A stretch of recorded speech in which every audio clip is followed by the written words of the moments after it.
और देखिए, क्योंकि ये जानकारियाँ आई है मेरे पास भी, कई विधायकों की कुछ इच्छाएं होती हैं और हर व्यक्ति आज इच्छा के साथ जुड़ा हुआ है। शायद क्योंकि कांग्रेस आजकल इच्छाएं पूरी करने में लगी हुई है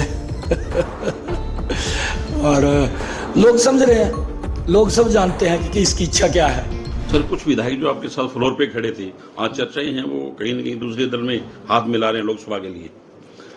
और देखिए, क्योंकि ये जानकारियाँ आई है मेरे पास भी, कई विधायकों की कुछ इच्छाएं होती हैं और हर व्यक्ति आज इच्छा के साथ जुड़ा हुआ है।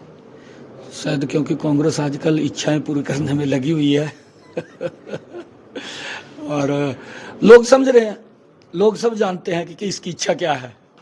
क्योंकि कुछ लोगों को, जैसे कांग्रेस है, कांग्रेस को जनता की इच्छाओं से मतलब नहीं है, उनको तो अपनी इच्छाओं से मतलब है कि हमने अपनी इच्छाएं पूरी करनी है।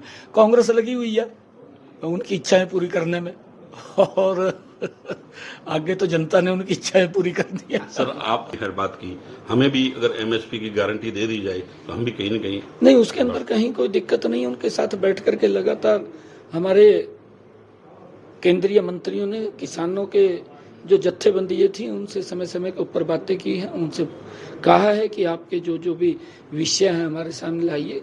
अरे ये परिवार है, घर है, कोई आज पूरा होगा, कोई कल पूरा होगा, एक समय में तो सब कुछ नहीं हो सकता। परंतु जितना काम नरेंद्र मोदी जी ने किया है, प्रधानमंत्री किसान सम्मान निधि दी, अगर देखें कि इन 9.5-10 वर्षों के अंदर 3.5 लाख करोड़ रुपया किसानों को प्रधानमंत्री किसान सम्मान निधि देने का काम नरेंद्र मोदी की सरकार ने किया है। और प्रधानमंत्री फसल बीमा योजना, अगर हम हरियाणा की बात करें, हरियाणा के अंदर आप लोग देखिए कि किसानों को जो उनके खराबे का मुआवजा था, पूर्व की सरकार ने, कांग्रेस की सरकार रही, केंद्र के अंदर भी रही, प्रदेश में भी रही, मात्र 1100 करोड़ रुपया उन्होंने किसान की फसल के खराबे का दिया। 2 रुपए का चेक देते थे, 5 रुपए का, मजाक करते थे किसान के साथ।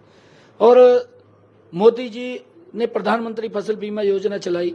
हमारी इस डबल इंजन की सरकार ने पिछले 9.5 वर्षों के अंदर 12,500 करोड़ रुपया किसान की फसल के खराबे का पहुंचाने का काम किया है। एक बड़ा काम किसान को। और हरियाणा के अंदर अगर हम देखें, किसान की 14 अन्य फसलें भी एमएसपी पर खरीदने का काम हमारी सरकार कर रही है। किसान को भावांतर भरपाई देने का काम भी हमारी सरकार कर रही है। किसान को जो इंस्ट्रूमेंट है, चाहे उसने ट्रैक्टर खरीदना है, उसने बेलर खरीदना है, रिपर खरीदना है, रूटावेटर खरीदना है, सब्सिडी दे करके उसके ऊपर भी सब्सिडी देने का काम हमारी सरकार कर रही है।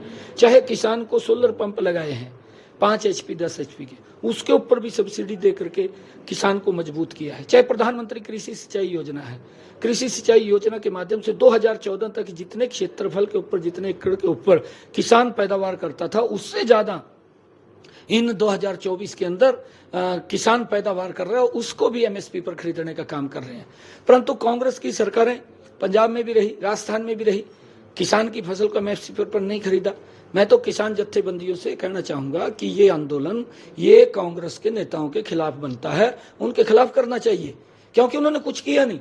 अगर कुछ किया होता तो बताएं। तो खाली ये बात बोलना कि ये तो अगर मोदी तीसरी बार आ जाएगा संविधान को खत्म कर देगा, अरे गुमराह कर रहे हैं।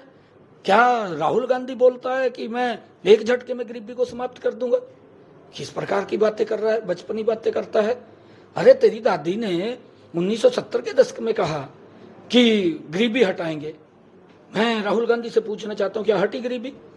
तेरे पिताजी ने कहा कि मैं 1 रुपया भेजता हूं, नीचे 15 पैसे पहुंचते हैं। क्या उसका समाधान निकाला कोई? पता नहीं कौन सा इसके पास अलादीन का चिराग है कि रगड़ेगा और ये बोल देगा 1 घंटे में, एक झटके में गरीबी समाप्त कर देंगे। क्यों लोगों के अंदर बीच में झूठ बोल करके बरगलाने का काम कर रहे हैं? कांग्रेस के पास ना नीति है, ना कांग्रेस की नीयत है, ना कांग्रेस का नेतृत्व है। हमारे पास नीति भी सही है, हमारी नीयत भी सही है, हमारा नेतृत्व भी सही है, जो देश को विकास की ऊंचाइयों के ऊपर पहुंचा रहा है। माननीय प्रधानमंत्री जी के हरियाणा के अंदर कुछ दौरे फिक्स बिल्कुल रहेंगे, बिल्कुल रहेंगे, समय समय के ऊपर बताएंगे आप लोगों को।